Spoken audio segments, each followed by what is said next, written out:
Hello, everybody. It's Mrs. Barber, and it is day 44. 44 days of messages and learning from home and having adventures. And you might hear some sounds around me because Mr. Barber and Rose are doing lots of things today. I have a long story.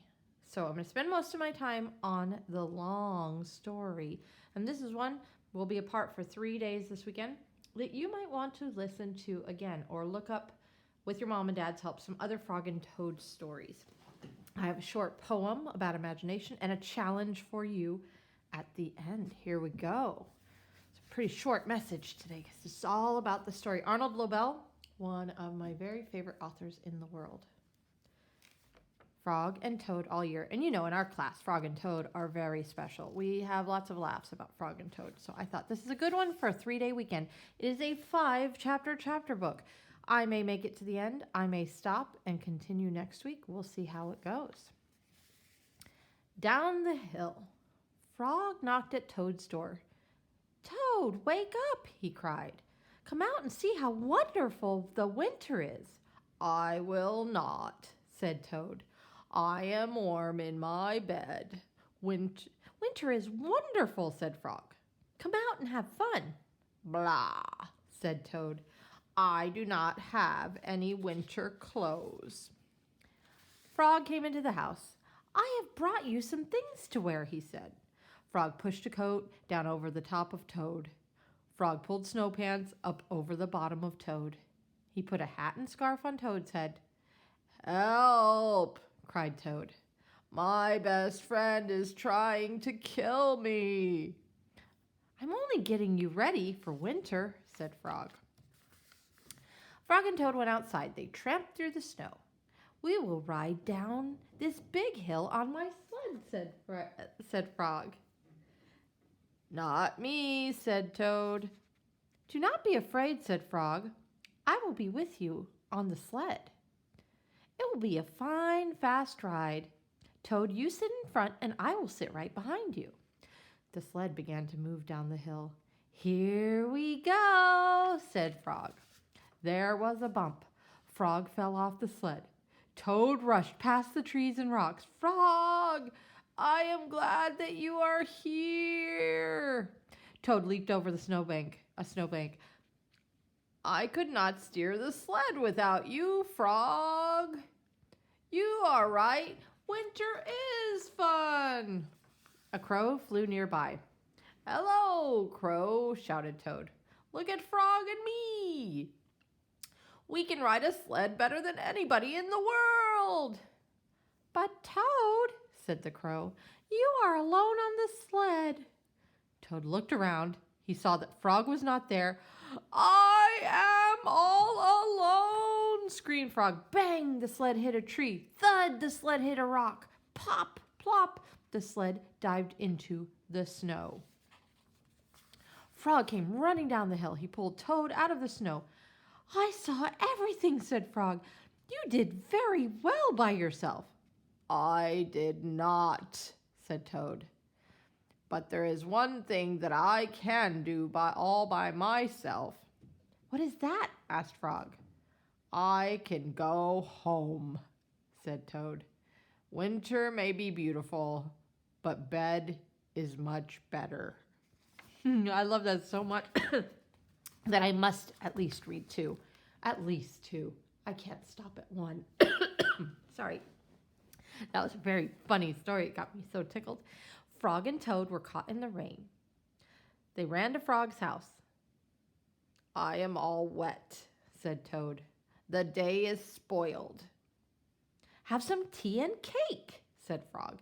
"The rain will stop. If you stand near the stove, your clothes will soon be dry." "I will tell you a story while we are waiting," said Frog. "Oh, good," said Toad. "When I was small, not much bigger than a pollywog," said Frog, "my father said to me, 'Son, this is a cold gray day, but spring is just around the corner.' I wanted spring to come. I went out to find that corner. I walked down a path in the woods until I came to a corner. I went around the corner to see if spring was on the other side." And was it? Asked Toad. No, said Frog. There was only a pine tree, 3 pebbles, and some dry grass. I walked in the meadow. Soon I came to another corner. I went around the corner to see if spring was there. Did you find it? Asked Toad. No, said Frog. There was only an old worm asleep on a tree stump. I walked along the river until I came to another corner. I went around the corner to look for spring. Was it there? Asked Toad. No, said Frog. There was only some wet mud and a lizard who was chasing his tail. You must have been tired, said Toad. I was tired, said Frog, and it started to rain. I went back home. When I got there, said Frog, I found another corner. It was the corner of my house. Did you go around it? Asked Toad. I went around that corner too, said Frog. What did you see? Asked Toad. I saw the sun coming out, said Frog. I saw birds sitting and singing in a tree. I saw my mother and father working in their garden. I saw flowers in the garden. You found it, cried Toad. Yes, said Frog. I was very happy. I had found the corner that spring was just around. Look, Frog, said Toad. You were right. The rain has stopped.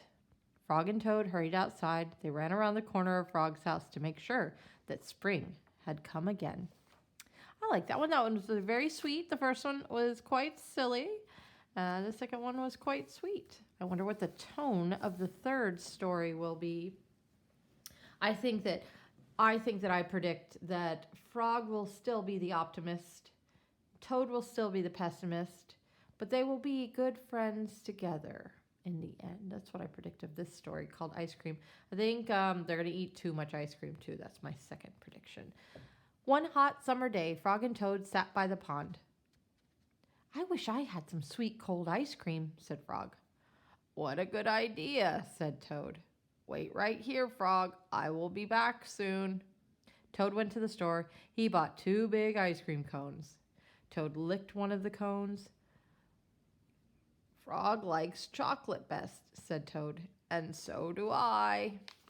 Toad walked along the path. A large, soft drop of chocolate ice cream slipped down his arm. This ice cream is melting in the sun, said Toad. Toad walked faster. Many drops of melting ice cream flew through the air. They fell down on Toad's head. I must hurry back to Frog, he cried. More and more of the ice cream was melting. It dripped down on Toad's jacket. It splattered on his pants and on his feet. Where is the path? Cried Toad. I cannot see. Frog sat by the pond waiting for Toad. A mouse ran by. I just saw something awful, cried the mouse. It was big and brown. Something covered with sticks and leaves is moving this way, cried a squirrel. Here comes a thing with horns, shouted a rabbit. Run for your life. What can it be? Asked Frog. Frog hid behind a rock. He saw the thing coming. It was big and brown. It was covered with sticks and leaves. It had 2 horns.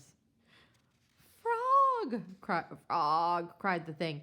Where are you? Good heavens, said Frog. That thing is Toad. Toad fell into the pond. He sank to the bottom and came up again. Drat, said Toad. All of our sweet cold ice cream has washed away. Never mind, said Frog. I know what we can do. Frog and Toad quickly ran back to the store. Then they sat in the shade of a large tree and ate their chocolate ice cream cones together. The surprise. Well, that one was silly, ridiculously silly, and ended sweet. And I loved that one. It was very sweet. I'd like to read that one again. The surprise. I think I'm going to read them all today. It was October. The leaves had fallen off the trees. They were lying on the ground.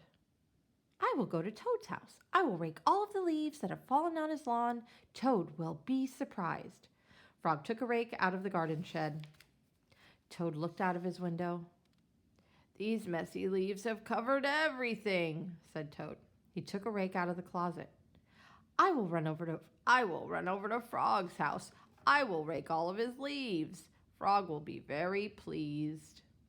Frog ran through the woods so that Toad would not see him. Toad ran through the high grass so that Frog would not see him. Frog came to Toad's house. He looked in the window. Good, said Frog. Toad is out. He will never know who raked his leaves. Toad got to Frog's house. He looked in the window. Good, said Toad. Frog is not home. He will never guess who raked his leaves. Frog worked hard. He raked the leaves into a pile. Soon Toad's lawn was clean. Frog picked up his rake and started home. Toad pushed and pulled on the rake. He raked the leaves into a pile. Soon there was not a single leaf in Frog's front yard. Toad took his rake and started home. A wind came. It blew across the land. The pile of leaves that Frog had raked for Toad blew everywhere. The pile of leaves that Toad had raked for Frog blew everywhere. When Frog got home, he said, Tomorrow I will clean up the leaves that are all over my lawn. How surprised Toad must be. When Toad got home, he said, Tomorrow I will get to work and rake all of my own leaves. How surprised Frog must be. That night, Frog and Toad were both happy when they each turned out the light and went to bed. That is a neat ending because neither one really knows what really happened. They have a good feeling that they did something good, even if in the end it didn't turn out like they thought. And that's going to be a little inspiration for today's challenge. Final story, Christmas Eve. On Christmas Eve, Toad cooked a big dinner. He decorated the tree. Frog is late, said Toad. Toad looked at his clock. He remembered it was broken. The hands of the clock did not move. Toad opened the front door. He looked out into the night. Frog was not there. Oh, Frog was not there. I am worried, said Toad. My narration voice was Toad for a minute. I got mixed up. Frog was not there. I am worried, said Toad. What if something terrible has happened, said Toad. What if Frog has fallen into a deep hole and cannot get out? I will never see him again. Toad opened the door once more. Frog was not on the path. What if Frog is lost in the woods, said Toad. What if he is cold and wet and hungry? What if Frog is being chased by a big animal with many sharp teeth? What if he is being eaten up? Cried Toad. My friend and I will never have another Christmas together. Toad found some rope in the cellar. I will pull Frog out of the hole with this, said Toad. Toad found a lantern in the attic. Frog will see this light. I will show him the way out of the woods, said Toad. Toad found a frying pan in the kitchen. I will hit that big animal with this, said Toad. All of his teeth will fall out. Frog, do not worry, cried Toad. I am coming to help you. Toad ran out of his house. There was Frog. Hello, Toad, he said. I'm very sorry to be late, but I was wrapping your present. You are not at the bottom of a hole? Asked Toad. No, said Frog. You are not lost in the woods? Asked Toad. No, said Frog. You are not being eaten by a big animal? Asked Toad. No, said Frog, not at all. Oh, Frog, said Toad, I am so glad to be spending Christmas with you. Toad opened his present from Frog. It was a beautiful new clock. The two friends sat by the fire. The hands of the clock moved to show the hours of a Merry Christmas Eve. Can you believe we read a 64-page book today? I really love Frog and Toad. I love that last story about some worries, and that's going to inspire my challenge. I have a quick poem. It's a classic, and it's from a book of classic. It's called A Child's Garden of Verses by Robert Louis Stevenson. So the very famous poet, Robert Louis Stevenson. Try to remember that name like William Shakespeare we talked about. The land of Nod. From breakfast on through all the day, at home among my friends I stay. But every night I go abroad, afar, into the land of Nod. All by myself I have to go, with none to tell me what to do. All alone, beside the streams, and up the mountainsides of dreams. The strangest things are there for me, both things to eat and things to see, and many frightening sights abroad, till morning in the land of Nod. Try as I like to find the way, I never can get back by day, nor can remember plain and clear the curious music that I hear. So, what do you think the land of Nod is? Most people think it's a dreamland, like when you go to sleep, because the author says, all by myself I have to go, with none to tell me what to do, all alone beside the streams and up the mountainsides of dreams. And people say, you're nodding off when you're falling asleep. That's the land of Nod. Okay, today's challenge, because we have a 3-day weekend, is I want you to find three people. They can live in your house, or you can call them on the telephone, or you can write them one of the postcards that Mrs. Barber gave you for your travel journal. Okay, so 3 people, and each of those people, you think of at least one thing to tell them that you love about them. Because right now is a time when grown-ups are worried. Like Toad was making up stories about, oh no, my friend fell in a hole. And right now, on this indoor adventure, you can make someone's life happier. So your challenge is 3. Find 3 people, whether you call them on the phone. I'm going to call my Mimi, and that's my grandma. And I'm going to call my Aunt Sally. And I think I will surprise one of you with a phone call. Those are going to be my 3 people. One of you will get a call from me this weekend, and I will tell you something silly, or just hear how your day is going and tell you why I love you. So you find 3 people between now and Monday, because we have a day off, 3 days, 3 people, and make their life a little better with a picture, a phone call, a hug, and a Mommy, you were the greatest dancer in the house today. Mommy, I really liked when you came to my class party. We laughed and had such a good time. Remember, today is class party day, so invite your parents. I love you very much, and I'll talk to you again on Tuesday. We have a meeting later today. Bye.